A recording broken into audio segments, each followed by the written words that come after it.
Como es conocido, hace unos días la Auditoría Superior de la Federación dio a conocer los resultados de una auditoría de desempeño sobre los costos de la cancelación del nuevo Aeropuerto Internacional de la Ciudad de México en Texcoco. El monto dado a conocer, de alrededor de 331.996 millones de pesos, sorprendió a propios y extraños por la cantidad tan elevada y por diferir tanto de los números que se habían esgrimido con anterioridad. Los diversos medios de comunicación y nosotros mismos construimos con base a la información un cuadro como el que pueden ver aquí, donde los 331.000 millones de pesos están básicamente desglosados en dos categorías. Algunos gastos asociados a las inversiones que no se van a poder recuperar, pero de manera muy relevante aparecen costos asociados a las operaciones financieras. Esto está claramente mucho más en el ámbito de la responsabilidad de Hacienda.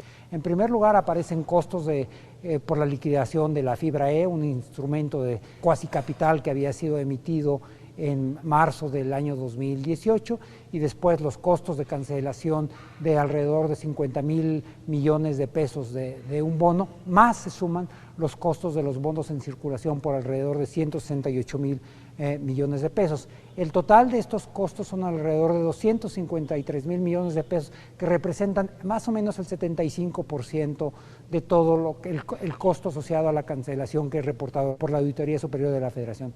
Ninguno de estos costos existe, y déjenme explicarlo primero.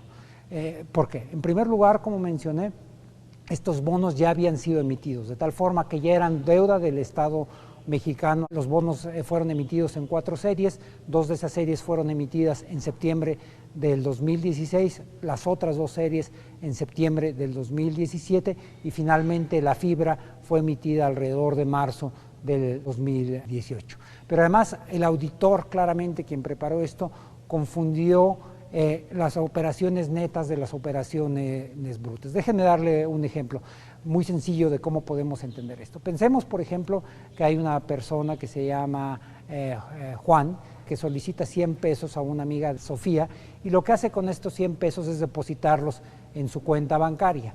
Lo que vemos, si vemos esta pequeña y muy simple hoja de balance de esta persona, tiene 100 pesos de pasivos y 100 pesos de activos, los cuales se cancelan de tal forma que el capital neto de Juan es cero.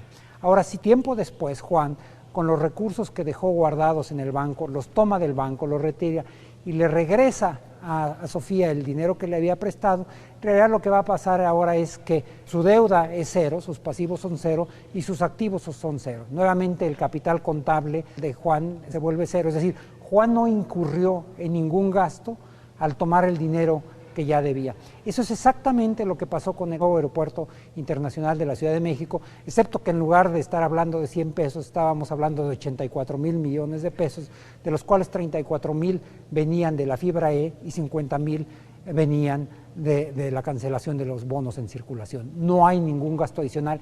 Ese dinero había sido tomado de estos bonos y de esas fibras y estaban, como en el caso de Juan, depositados en un banco. Después hay un elemento adicional y esto es un tema de contabilidad financiera muy básica, por lo cual estamos extraordinariamente sorprendidos cómo algún auditor experimentado, como hay en la Auditoría Superior de la Federación, pudo haber cometido un error.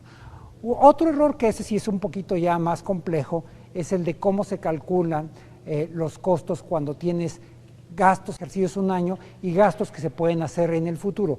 Hay una forma muy clara que los economistas usamos permanentemente, entiendo también los contadores, que es tener el valor presente neto, y es descontar los gastos futuros y ponerlos en su equivalente hoy. Hoy lo que hay de bonos en circulación son alrededor de 4.200 millones de dólares, un poco más de 84.000 millones de pesos a pesos de hoy, muy distinto de la cifra de 168.000 millones de pesos. En cualquier caso, estos son errores claramente marcados, y como yo señalaba, estos errores representan alrededor del 75% de todo lo reportado por la Auditoría Superior de la Federación. Ahora bien, nosotros entendemos y estamos muy conscientes que siempre en toda auditoría, en cualquier reporte, puede haber discrepancias metodológicas. Si se está tomando la definición del gasto devengado, de gasto de comprometido, de gasto presupuestado, de gasto asignado, pero este no es el caso.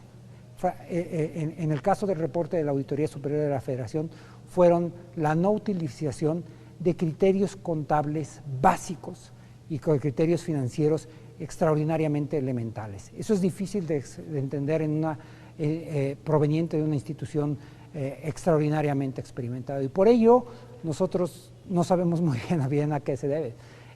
O hay un problema de preparación básica de quien formuló esto, o hay un problema francamente de mala fe de quien dio a conocer el reporte. En este sentido, hace unas horas, la propia Auditoría Superior de la Federación dio a conocer un comunicado en el que reconoce que hubo problemas metodológicos y que próximamente podrán aclarar cuáles fueron las características de esos problemas y cuál es una evaluación del costo correcto de la cancelación del aeropuerto. Nosotros estaremos esperando, como muchos mexicanos, el resultado de esta corrección. Yo creo que es una explicación que nos deben a todos. Buenas tardes. Gobierno de México.